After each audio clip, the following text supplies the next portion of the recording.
Welcome back to Muscle TV. Well, folks, you all would have seen Challenge Mind coach Craig Harper dropping his truth bombs in his segment Hard Word with Harps. But tonight he's back in the gym with his good mate and old training partner, Mark Lampard, to take you through a no-fuss chest and arms workout. Take it away, Harps.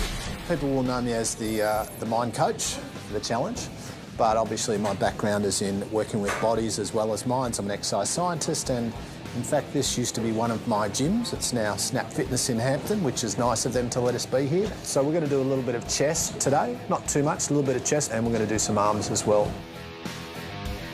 We're going to start with cable flies. We like starting with cable flies because they're a nice movement and we can just start really light, warm up our upper body a little bit, and then go in and smash our arms. Sets and reps, probably between 15 and 25, so higher reps, moderate weight.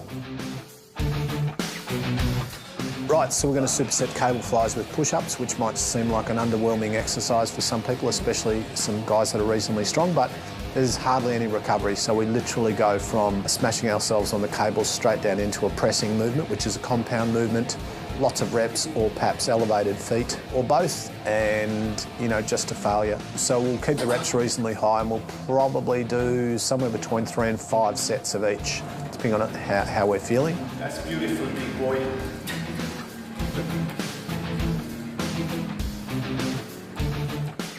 I do what I feel. I'm very limited with what I can do for chest because I've got a dodgy shoulder.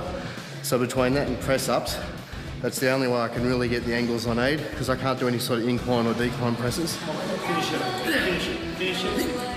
Bang it out, bang it out, bang it out, bang it out. Yeah, nice.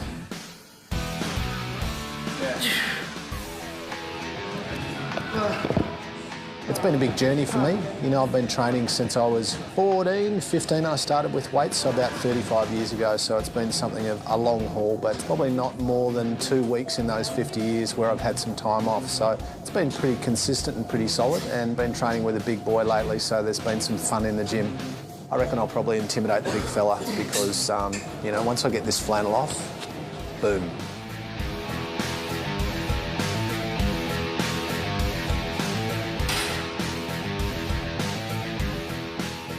We're just trying to keep heart rate up, reps reasonably high, recovery brief, intensity high. Because we're old, he's old, I'm a veritable teenager, but... After the first superset, Just going to go into some laterals, a bit of the medial head of the delt, chuck in some bicep curls in between. A little bit old school, nothing too glamorous. ascending weight, descending reps will be warmish by then because we've already been training for a little while, so not the same need to warm up. Last set or two reasonably hard, reasonably intense, and not much left in the tank after each of those.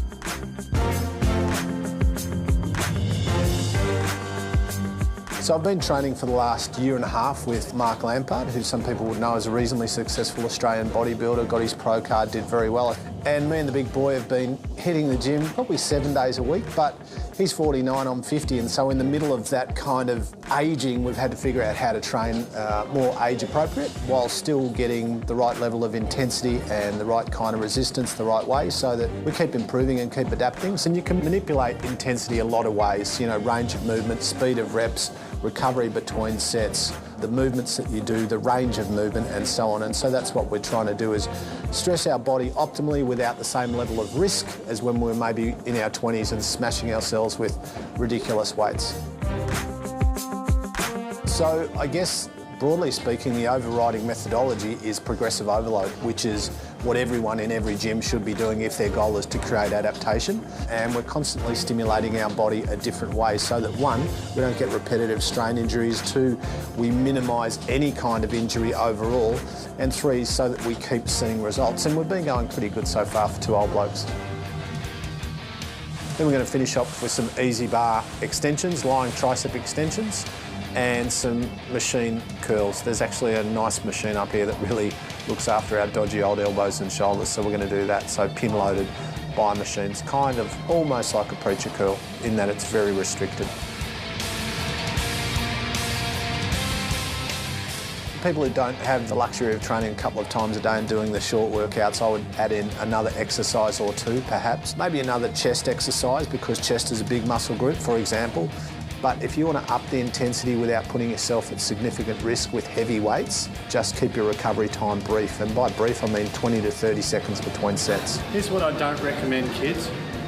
I don't recommend holding your breath like Uncle Mark for about 5 minutes. It's bad for the blood pressure.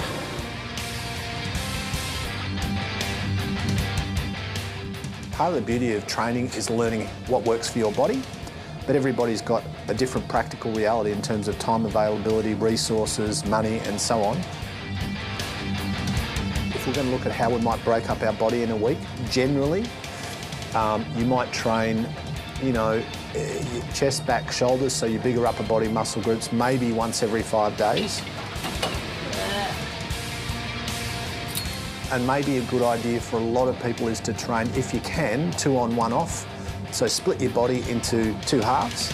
So Monday, for example, Monday train half, the first half, second half Tuesday, day off Wednesday, back on Thursday, Friday, weekend off.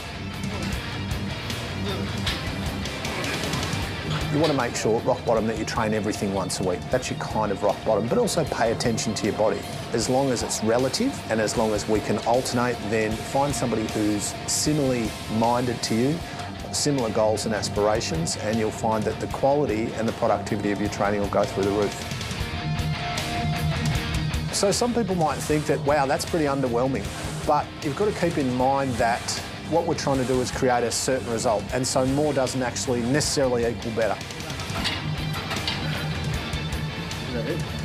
There it is, folks. Short, sharp, reasonably effective. 2 old buggers in the gym just giving themselves a hard time, using some stuff that's not particularly bodybuilding-esque, but getting an effective workout nonetheless.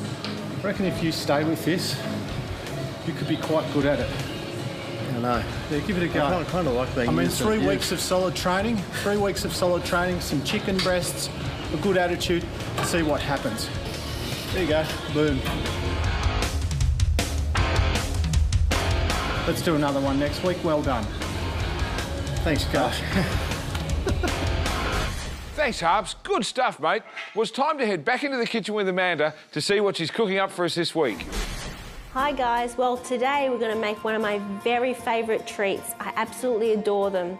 They're vanilla protein balls. If you get that craving for something sweet, but you don't want to break your diet, you don't want to eat bad junk food, this is the ultimate. They're great with a cup of tea or coffee in the afternoon, or just a little pick-me-up. They're so simple and easy to make, and once you make a batch, they can last for a week or 2.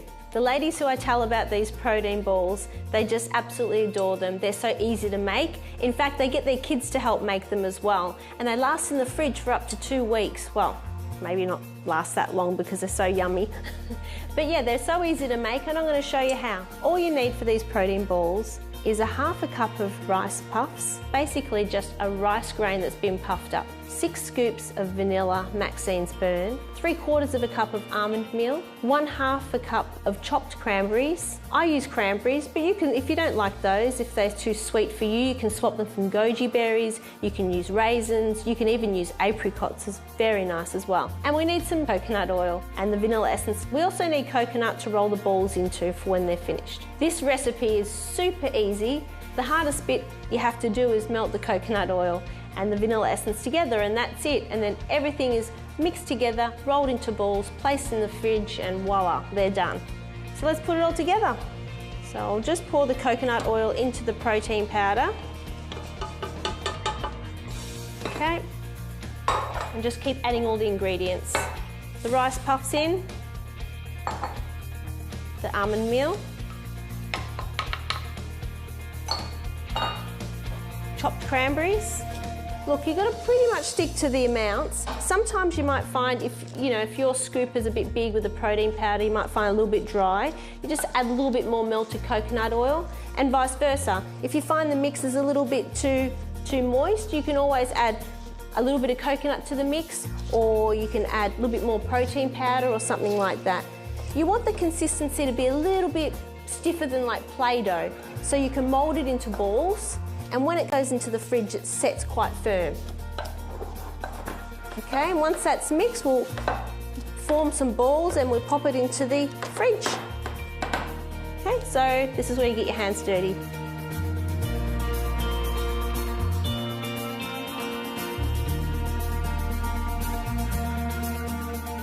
Then I just put some desiccated coconut over the top, and then I'll just pop it into the bowl. And I'll keep making them. These protein balls are really great. They're really high in protein, and they've got some almond in there as well. So they're actually really, really good for you, really satisfying, and they're really good for the kids as well. I mean, you could even take some to work.